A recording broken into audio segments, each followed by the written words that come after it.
করতো তারা কাফের দ্বারা। রাসূল কোরআন তেলাওয়াত করলে তারা হইহুল্লাহ চিল্লামিল্লা ঢুল্ডকর বাজাইতো। রাসূলের কোরআন তেলাওয়াতের আওয়াজ তার কানে যেত না যায়, এই জন্য তারা ঢুল্ডকর বাজাইতো। আর সাহাবিয়াতগণ চুপ করে মনোযোগ সহকারে শুনতো। আল্লাহ তাআলা সাহাবিয়াতগণকে রহম করতেন। আপনিও রহমত পাইবেন আল্লাহ যদি চুপ করিয়া কোরআন হাদিসের কথা শুনেন, আমলের নিয়তে শুনেন, অপর ভাইকে পৌঁছানোর নিয়তে শুনেন। দুইটা কাজ। সূরা হামিদ সাজদা আয়াত নম্বর 33। ومن أحسن قولا ممن دعا إلى الله وعمل صالحا وقال إنني من المسلمين। তার কথার চেয়ে ভালো তার কাজ হতে পারে নিজে নেকামল করে অন্যকে নেকামলের জন্য ডাকে। তার কথার চেয়ে ভালো কথা আর কার হইতে পারে? আপনার কথা ভালো, আল্লাহ ঘোষণা দিলেন যদি আপনি নিজের সালাতে আসেন, আপনার স্ত্রী পুত্রকে যদি আদেশ করেন, আপনার প্রতিবেশীকে যদি আদেশ করেন, আপনার সাধ্য অনুযায়ী মানুষকে যদি আপনি দাওয়াত দেন যে চলো ভাই নামাজে যাই, সাধ্য অনুযায়ী, জোরাজুরি নাই, কত সহজ করলেন, একদম সহজ করে দিতেন। আল্লাহ তাআলা কোরআন অবতীর্ণ করিয়াছেন বান্দাকে কষ্ট দেওয়ার জন্য না। সূরা তাহা আয়াত নম্বর 2। মা আনজালনা আলাইকাল কুরআনা লিতাশকা। আমি বান্দার উপর কোরআন অবতীর্ণ করিয়াছি বান্দাকে কষ্ট দেওয়ার জন্য না। যারা কোরআন বুঝে তাদের কাছে কোরআন সুজা, যারা কোরআন বুঝে না তাদের কাছে কোরআন বুঝা। যারা কোরআন হাদিস বুঝে তাদের কাছে কোরআন হাদিস সুজা, যাদের কোরআন হাদিসের বুঝ নাই তাদের কাছে কোরআন হাদিস বুঝা। নামাজ যারা পড়তে পারে না, যারা রুকু সাজদা পড়তে পারে না, যারা সূরা কেরাত পড়তে পারে না, তাদেরকে গুলি করলেও সূরা কেরাত পড়তে পারবে না। তাহলে কি তাদের কাছে কঠিন না সহজ? আল্লাহ সহজ করে দিলেন, কিন্তু আপনি শিখলেন না। দুনিয়ার সব কিছু শিখলেন, দুনিয়ার আদব সব নাম জানেন। দুনিয়াতে আপনার কেউ একটা টাকা ঠকাইতে পারে না, আদালতে মাসজিদে আসতে হয় এটা আপনি বুঝেন না। দুনিয়ার সব বুঝেন, আদালতে মাসজিদে যেতে হয় এটাই আপনি বুঝেন না। সাহাবিয়াতগণ আখিরাত করতেন ঠিকঠাক, আপনি করেন দুনিয়া ঠিকঠাক। সাহাবিয়াতগণ আখিরাত করতেন ঠিকঠাক, দুনিয়া করতেন টুকটাক। আপনি দুনিয়াই করেন ঠিকঠাক, আখিরাত করেন টুকটাক। আপনি সময় পেলে নামাজ পড়েন, সময় নেই নামাজ নাই। সাহাবিয়াতগণ সময় পাইলে নামাজ পড়তেন না, নামাজের সময় কাজ করতেন না। সূরা জুমা আয়াত নম্বর 9। ইয়া আইয়ুহাল্লাযীনা আমানু ইযা নুদিয়া মিন ইয়াউমিল জুমআতি ফাসআউ ইলা যিকরিল্লাহ ফাযারু যালিকুম খায়রুল লাকুম ইন কুনতুম তা'লামুন।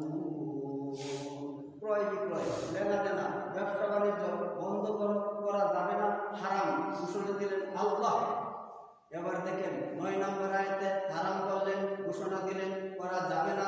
10 নম্বর আয়াতে ঘোষণা দিলেন ইযা কুদিয়াতিস সালাত ফান্তাশিরু ফিল আরদ ওয়াবতাগু মিন ফাদলিল্লাহ। সালাত শেষ করার পর জমিনে ছড়াইয়া পড়ো, ব্যবসা বাণিজ্য করো, কাজ কাম করো, হালাল রুজির জন্য মাঠে ছড়াইয়া পড়ো। তাহলে কি ভাই কঠিন করছেন আল্লাহ? সব জায়গাতে সহজ করছেন। আপনারা আল্লাহ তাআলা 24 ঘন্টা হায়াতের জিন্দেগির সময় দিলেন। 24 ঘন্টার মধ্যে 2 ঘন্টা আল্লাহর জন্য খরচ করবেন, আর বাকি 22 ঘন্টা আরাম আয়েশ সুখ শান্তি কাজ কাম ইত্যাদি করেন। হায়াতের জিন্দেগি রাত দিন কয় ঘন্টা ভাই? 24 ঘন্টা। 24 ঘন্টা। এই 24 ঘন্টার মধ্যে 5 ওয়াক্ত নামাজ পড়তে 24 ঘন্টাই লাগবে, 2 ঘন্টা লাগবে, 2 ঘন্টা লাগবে। বড় জোর আমরা যে ঢঙ্গের নামাজি যে তাড়াতাড়ি পড়তে পারি, আমাদের বড় জোর 5 ওয়াক্ত নামাজ 550 মিনিট 60 মিনিট 1 ঘন্টা। আওয়াজ দেওয়া বড় জোর 1 ঘন্টা। তাহলে আল্লাহর জন্য 2টা ঘন্টা সময় যদি নিয়ত করতে পারেন যে আমার আল্লাহ 24 ঘন্টার সময় দিয়েছে, 2টা ঘন্টার সময় আমি আল্লাহর জন্য অক্ষ করে দিয়ে দিলাম। এই 2 ঘন্টার সময় আমি নিজের কাজ করব না। আল্লাহ তাআলা কোরআনের আয়াতে নিষেধ করলেন যে তুমি কাজ করা বন্ধ করো, করা যাবে না, হারাম। তাহলে বাকি 22টা ঘন্টা আপনি ঘুমান, খান, হোয়াটসঅ্যাপ পায়খানা করেন, কাজ কাম করেন। বাকি 22টা ঘন্টা আল্লাহ তাআলা আপনাকে দিলেন, আর আল্লাহর দেওয়ার সময় থেকে আল্লাহ চাইলেন। আপনারা কি জানেন আল্লাহ তাআলা জান্নাত কিসের বিনিময় দেন? 2টা জিনিসের বিনিময় দেন। সূরা তাওবা আয়াত নম্বর 111। এতে আল্লাহ রাব্বুল আলামিন বলেন মুমিন বান্দার কাছে জান্নাত বিক্রি করছি দুইটা জিনিসের বিনিময়, একটা হলো জান আর একটা হলো মাল। কয়টা হয়েছে ভাই? আয়াতের নাম্বারটা আপনারা খেয়াল করে নেবেন, বাড়িতে যা দেখবেন। সূরা তাওবা 111 নম্বর আয়াত, ইন্নাল্লাহা আশতারা মিনাল মুমিনিনা আনফুসাহুম ওয়া আমওয়ালাহুম বিআন্না লাহুমুল জান্নাহ। আমি মুমিন বান্দার কাছে জান্নাত বিক্রি করছি দুইটা জিনিসের বিনিময়, জান আর মালের বিনিময়। সাহাবীরা জানও দিলেন, মালও দিলেন। আপনি জানও দিতে চান না, মালও দিতে চান না। এই জান কে দিয়েছে ভাই? মাল কে দিয়েছে ভাই? আপনি কি মনে করেন আপনার হাত আছে বলে আপনি কামাই করতে পারেন? আপনার মতো কত হাতওয়ালা হাত লাগাইতে পারে না। আপনার মতো কত ব্রেনওয়ালা আছে, ব্রেনে কাজ করতে পারে না। আপনার মতো কত চোখওয়ালা আছে, দেখে না। আপনার মতো কত মানুষ মুখ আছে, কথা বলতে পারে না। আপনি মনে করবেন আমি কামাই করি, আমি খাই? পশ্চিম কালেও না। সূরা মুমিন, সূরা আনফাল আয়াত নম্বর 2, ইন্নামাল মুমিনুনা আল্লাযীনা ইযা যুকিরাল্লাহু ওয়াজিলাত কুলুবুহুম ওয়া ইযা তুলিয়াত আলাইহিম আয়াতুহু যাদাতুহুম ঈমানা ওয়া আলা রাব্বিহিম ইয়াতাওয়াক্কালুন।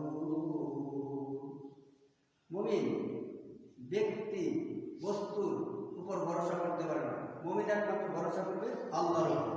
আমরা ভরসা করি চাকরির উপর, আমরা ভরসা করি দেশের বাচ্চার উপর, আমরা ভরসা করি এই বাচ্চা আমাদের এই রাস্তা করে দিব, আমরা ভরসা করি এই বাচ্চা আমাদের এটা করে দিব, আমরা ভরসা করি আমি এই এলাকার একটা চেয়ারম্যান যদি আমরা বানাইতে পারি এটা করে দিব।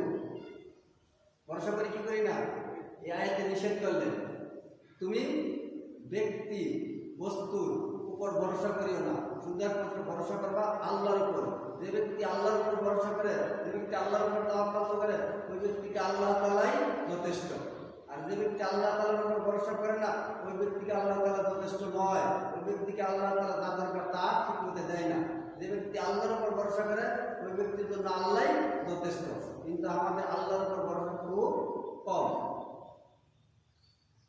আমাদের আল্লাহর উপর ভরসা কম বিদায় আমরা আজকে জুমার দিন, শুক্রবারের দিন আজানের টাইম পার হয়ে যেতেছে, মুসল্লির একজন খবর নেই, আজান দেওয়ার মুখী নাই।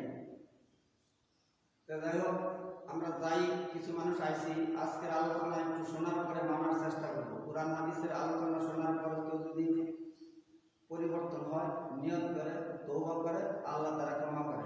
সূরা ফুরকান আয়াত নম্বর 70। ভাই সূরার নাম কি কইছি? আয়াত নম্বর কত? 70। এই আয়াতে আল্লাহ তাআলা সুযোগ করে দিলেন, আপনি যত অপরাধ করেন আল্লাহ কত দয়াশীল, আল্লাহ কত ক্ষমাশীল।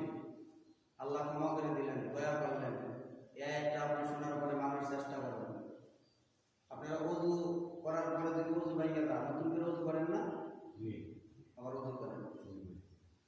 কিন্তু ইমান ভেঙে গেলে যে আবার ইমান আনতে হয়, এটা জানেন? ইমান ভাঙে কি ভাঙে না? ইমান ভাঙে।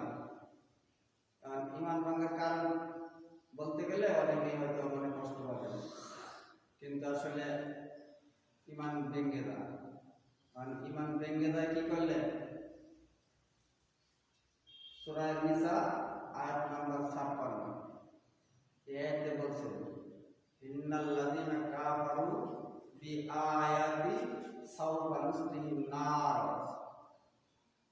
ইন্নাল্লাযীনা, নিশ্চয়ই কাফারু, তারা কাফের, আল্লাহর একটা আয়াত অস্বীকার করে, মানে না। আল্লাহর একটা নির্দেশ, আল্লাহর একটা আইন, যেটাই বুঝেন আপনি, আল্লাহর একটা আয়াত, আল্লাহর একটা আইন, আল্লাহর একটা নির্দেশ যদি আপনি অমান্য করেন তাহলে আপনি কাফের। হাদিসের দ্বারা বুঝাইছে, বাইনাল আবদি ওয়া বাইনাল কুফরি তারকিস সালাহ, বান্দার আর কাফেরের মধ্যে পার্থক্য